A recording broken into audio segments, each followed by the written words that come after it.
เอาขึ้นมามุนตีดอย่างัดขึ้นไม่ต้องงัดมุนขึ้นมาพอมันหลาก็ยึด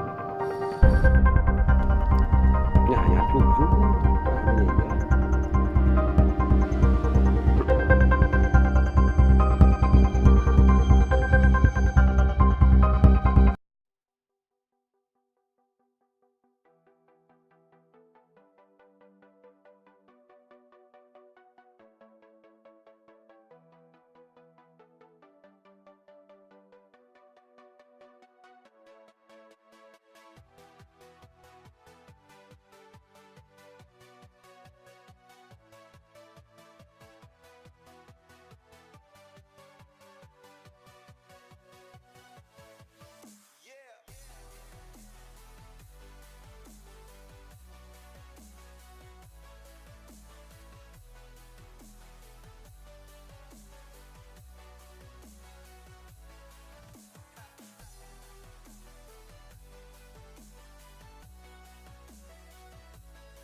ย้อน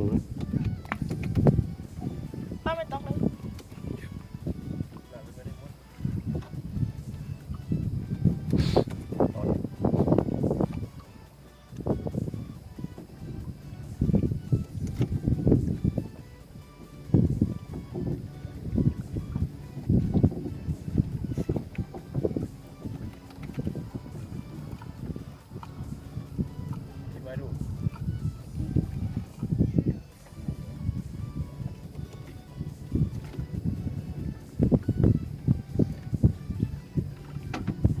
ขึ้นมาหมดมาตีด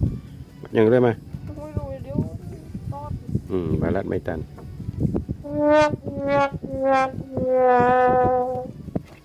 โอ้กดรถปล่อยลงไปดิปล่อยลงไปอะไรกล้องดูดิล่ะอันติดเน่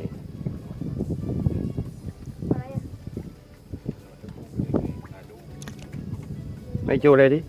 ไอ้เลยญี่ปุ่นเราเรียกญี่ปุ่นติดมาดิอย่ายุดมา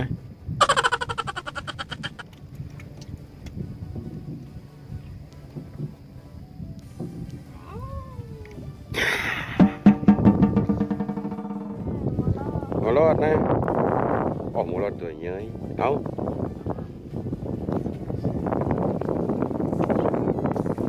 ไม่เห็นติดเลยหมดร้อย1เป็น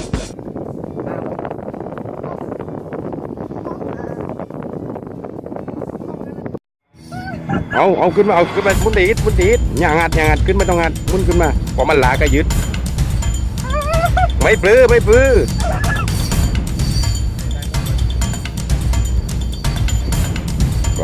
อยตู้เลยตู้ไปบัวตรงตู้เลยหลักอย่างเดียวมาบ้านตัดอีกผมไม่มาละกิดนึงมุนไปเอามุนมาอย่างงัด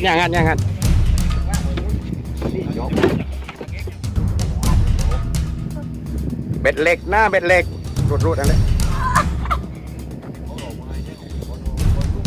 เอาขึ้นก่อนขึ้นมัวมันเละน่ะ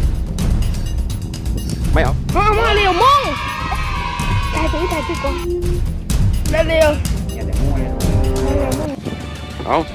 แกยกทุ่ง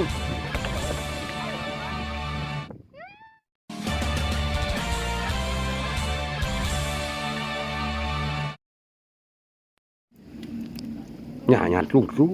ปลาไม่ใหญ่เย้ย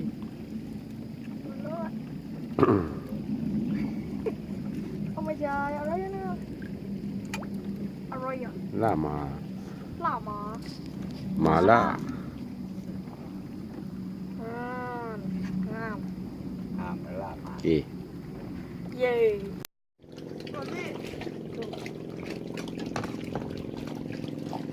ทางเจ้าการเน็ต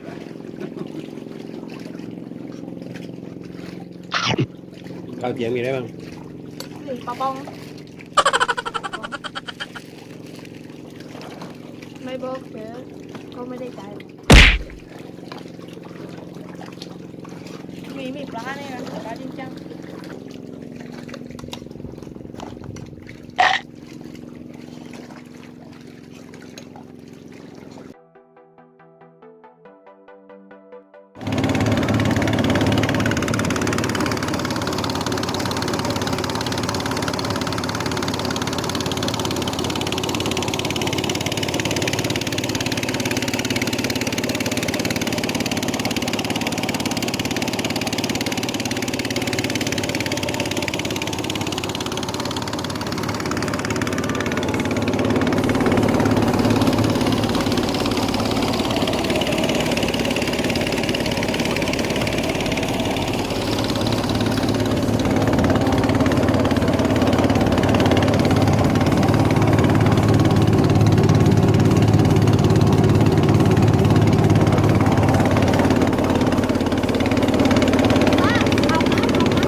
สรุปผล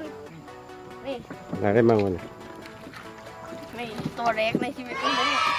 บอกไม่รู้ตอนแรกนี่ต้องไปชั่งมัน มากีด อ่ะผลมึง น้องลูกปลา ลูกปลามีปลาแล้วยังมัวรอดหมาก็เผือนเลยมัวรอด ใส่อะไรให้กุ้ง เนี่ยกุ้งไม่รู้ปลาเลยผมเด็กไม่ถูก ลามา ลามาลารัดพริกกันตอนนี้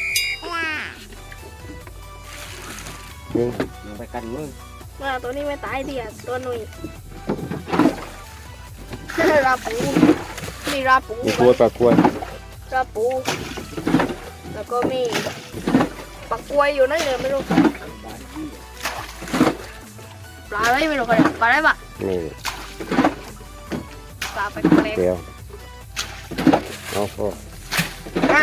วันนี้ก็ นี่อย่าปลอมไปจ่ายไหมไม่กิน แค่ผมไม่กินครับไม่กินนักตัวนี่ผมตกได้อีกตัวเอ้ยไม่ใช่คนตกได้แล้วแบบว้าก็มีแถวนี้แล้วกับวันนี้ให้เล็กของเรา อี อันนี้อยู่ตอนนี้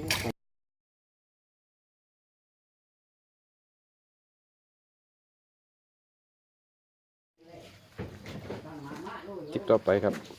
ลาปุกก้าวในกล้องบอกพงแดง